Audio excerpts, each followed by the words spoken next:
صاحب بعض لوگ جو ہیں وہ اپنے وسائل کو نظر انداز کر کے اور محنت کو ترک کر کے دست سوال بھی پھیلا دیتے ہیں، محنت نہیں کرتے، جبکہ ہمارا مذہب جو ہے، ہمارا دین جو ہے وہ لوگوں کو مذہب کی ترغیب دیتا ہے۔ اس دنیا کی جو ہے وہ اللہ تعالیٰ نے اس کائنات کو تخلیق کیا تو اس کی تشکیل میں انسان کا جو کردار ہے اسی وجہ سے تو انسان کو اشرف المخلوقات قرار دیا نا۔ تو کوئی شخص اگر محنت کو ترک کر کے دست سوال دراز کرتا ہے تو دین اس کے لیے کیا کہتا ہے؟ دیکھیے بات یہ ہے کہ محنت کو ترک کر کے اپنے ہاتھ کو دوسرے کے آگے پھیلانا اور دوسروں سے سوال کر کے یا بھیک مانگ کر کے اپنی زندگی گزارنا، یہ شرعاً ناپسندیدہ عمل ہے۔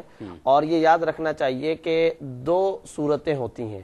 ایک صورت وہ ہوتی ہے کہ انسان اپنی بنیادی ضرورت سے محروم ہے، اور جیسا کہ جنیدی صاحب نے بھی ایک بڑی اچھی بات کہی تھی کہ ریاست اپنی ذمہ داریاں ادا نہیں کرتی، اور جب ریاست اور اسٹیٹ اپنی ذمہ داریاں ادا نہیں کرتی، لازمی اور بنیادی جو ذمہ داریاں ہیں اگر وہ بھی ادا نہیں کرتی، اور ادھر صورتحال یہ ہے کہ وہ تمام تر وسائل سے محروم شخص ہے، اس کے پاس کسی قسم کا کوئی انتظام موجود نہیں ہے اور بالکل جاں بلب ہو چکا ہے، مرنے کے قریب ہو چکا ہے، ایسی صورت میں اگر وہ دست سوال دراز کرتا ہے تو یہ اضطراری کیفیت کہلاتی ہے۔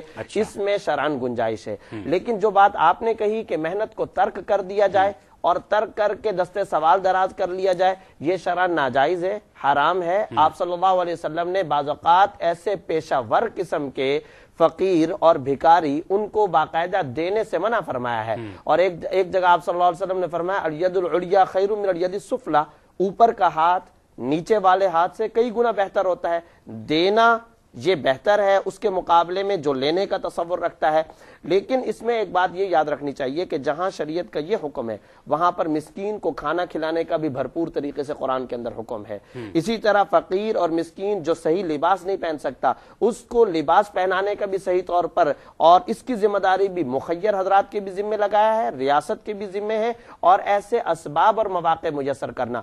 پھر آپ یاد رکھیے حضرت عمر رضی اللہ تعالیٰ عنہ ایسے شخص پر انتہائی ناگواری کا اظہار فرمایا کرتے تھے، جب ان سے ملاقات کر کے حضرت عمر رضی اللہ تعالیٰ عنہ کی ایک عادت مبارکہ تھی، وہ کام پوچھتے تھے، کیا کام کرتے ہو؟ اگر وہ شخص کہتا تھا کہ میں دنیا کا فلاں کام کرتا ہوں، مزدوری کرتا ہوں، محنت کرتا ہوں، تجارت کرتا ہوں، بزنس کا کچھ بھی کرتا ہوں، تو حضرت عمر رضی اللہ تعالیٰ عنہ اس کی تحسین فرماتے، اور اگر وہ شخص جواب میں یہ کہتا میں کوئی کام نہیں کرتا ہوں تو حضرت عمر اس سے ناراض ہو جاتے تھے کہ تم کیوں کام نہیں کرتے ہو، اور اپنے آپ کو اس طریقے سے تم نے رکھا ہوا ہے کہ بس تم لوگوں سے مانگتے رہو گے اور اس طریقے سے زندگی گزارو گے، یہ طریقہ بالکل غلط ہے۔ تو یہ یاد رکھنا چاہیے کہ محنت کو ترک کر کے اپنا بوجھ معاشرے پر ڈال دینا، یا یہ کہنا کہ بھئی میں تو کوئی کام نہیں کروں گا، لوگ ہی مجھے کھلاتے پلاتے نہیں، یہ کوئی شرعی تصور نہیں ہے اور ناجائز تصور ہے۔ ٹھیک ہے، اچھا محنت کو ترک کر دینا ہے، شرعی تصور نہیں ہے، ناجائز تصور ہے۔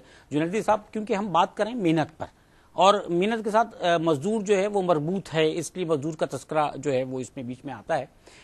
محنت کے حوالے سے ہم یہ جاننا چاہتے ہیں کہ اکثر ادارے جو ہیں ان کی تنزلی کی وجہ یہ بھی ہوتی ہے کہ جو تنخواہ دار ملازم ہیں، دیکھا یہ گیا ہے کہ وہ اپنے فرائض کو پوری طرح سے ادا نہیں کر رہے ہوتے ہیں، کیونکہ ان کو تنخواہ تو وہی ملتی ہے جو طے شدہ ہے۔ تو کیا تنخواہ دار ملازموں کا جو رویہ ہے آج بہت اداروں اداروں کے تنزل میں وہ درست ہے؟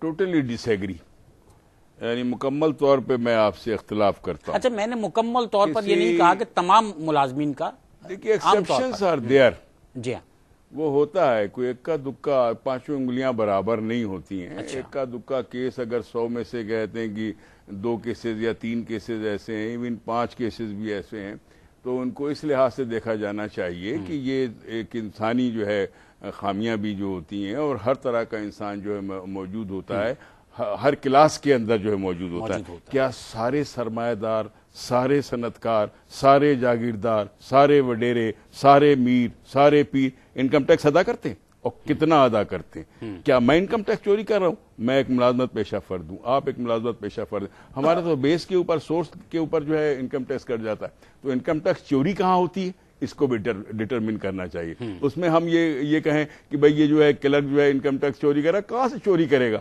یہ میسنجر جو ہے اپرادھی جو انکم ٹیکس چوری کہاں سے کرے گا؟ اس کو تنخواہ مل رہی وہاں سے کرے۔ بھئی کتنی زیادہ، کوئی مل، کوئی فیکٹری، کوئی ادارہ محنت کشوں کی وجہ سے، ملازمت پیشہ افراد کی وجہ سے تباہ نہیں ہوتا، ہمیشہ اس کی مس مینجمنٹ ہوتی ہے، ہمیشہ اوپر بیٹھے ہوئے جو کلاس ہوتی ہے، جو کنٹرول کر رہی ہوتی ہے، جو اس کے وسائل پہ قابض ہوتی ہے، جو اس کی ایڈمنسٹریشن کی ذمہ دار ہوتی ہے، ان کی وجہ سے ادارے جو ہے تباہ ہوتے ہیں۔ میں ایگری کرتا ہوں کہ چند لوگ ایسے ہو سکتے ہیں کہ جو محنت یعنی وہ اپنے فرائض نہ ادا کرتے ہوں، لیکن یہ انگلیوں پہ ہوں گے، ان سے کچھ بھی نہیں، مطلب یہ کہ اگر ایک جو ہے پورے جو ہے بہت بڑے جو ہے سمندر میں سے اگر آپ ایک مشک پانی بھر لیں گے اس پہ کوئی اثر نہیں پڑے گا۔ تو ایک تو اس بات کو جو ہے درست کر لینا چاہیے کہ ورکنگ کلاس کی وجہ سے ادارے تباہ نہیں ہوتے، ایڈمنسٹریٹو پالیسیوں کی وجہ سے ہوتے ہیں، ہائی لیول کی کرپشن کی وجہ سے ہوتے ہیں، اور جو بڑے بڑے مگرمچھ ہوتے ہیں وہی اس بات کے ذمہ دار ہوتے ہیں۔ اس طرح سے جو محنت کش طبقہ ہے وہ تو بناتا ہے، اب پھر آپ دیکھیں نا کہ وہ اس کے اسٹیک ہولڈر تو ہوتے ہیں، لیکن انہیں زندگی میں ملتا کیا ہے؟ نیچے کی سطح کے اوپر آپ چلے جائیے، ملتا کیا ہے؟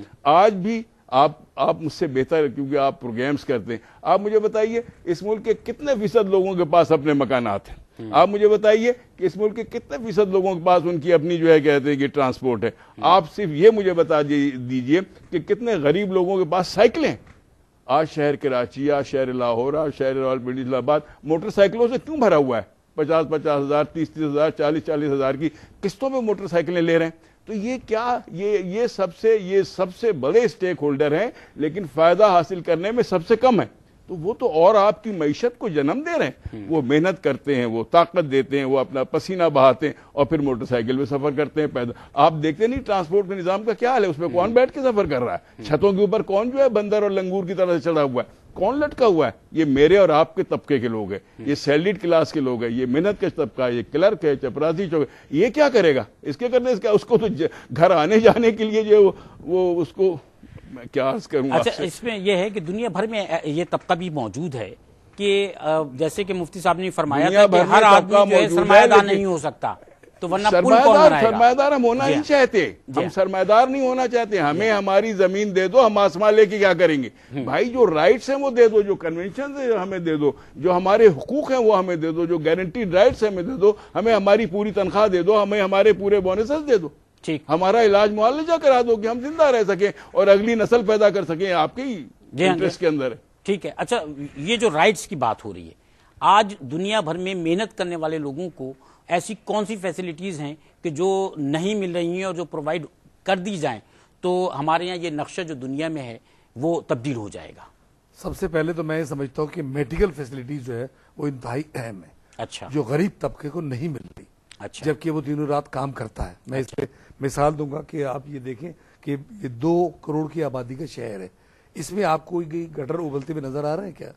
نہیں نظر آ رہے نا۔ وہ کوئی مزدوری تو کام کر رہے ہوں گے نا، جیسے آپ نے ابھی فرمایا تھا، جنیدی بھائی نے بھی اس پہ وضاحت کی، کوئی فیسلٹیز نہیں دی جا رہی، کچھ بھی نہیں دیا جا رہا ہے۔ میں یہ سمجھتا ہوں کہ بے پناہ ظلم ہے نچلے اچھا، طبقے۔ دنیا بھر میں جو نچلا طبقہ آپ کہہ رہے ہیں، جس طبقے کی محنت کش طبقے کی بات کر رہے ہیں، تو محنت کا جو کانسیپٹ ہمارے نزدیک ہے وہ تو یہ ہے کہ نیچے سے لے کر اوپر تک جو لوگ موجود ہیں سب کو محنت کرنا پڑتی ہے۔ ایک آدمی جو ایک بہت بڑی آرگنائزیشن چلا رہا ہوتا ہے، محنت وہ بھی کرتا ہے، اور وہ آدمی جو اسی آرگنائزیشن میں ایک چھوٹے سے عہدے پہ کام کر رہا ہوتا ہے وہ بھی محنت کرتا ہے۔ ہم جاننا یہ چاہتے ہیں کہ کسی بھی آرگنائزیشن میں کام کرنے والے نیچے سے اوپر تک کے لوگوں کے درمیان ایسے کون سے رابطے، ایسے کون سا تعلق یا ایسی کون سی فیسلٹیز ہیں کہ جن کی فراوانی ہونی چاہیے جس کی وجہ سے دنیا بھر میں یہ سسٹم بہتر ہو سکتا ہے؟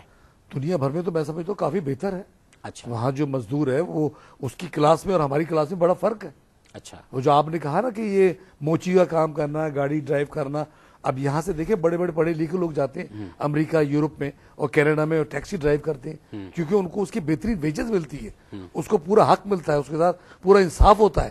وہ جہاں معاشرے میں سویلائزیشن کے جگہ پہ جاتا ہے، لوگوں کے ساتھ اٹینڈ کرتا ہے سوسائٹی، وہاں اس کی عزت کی جاتی ہے۔ ہمارے یہاں عزت کا بھی بڑا فقدان ہے، غریب آدمی کی بڑا آدمی عزت نہیں کرتا۔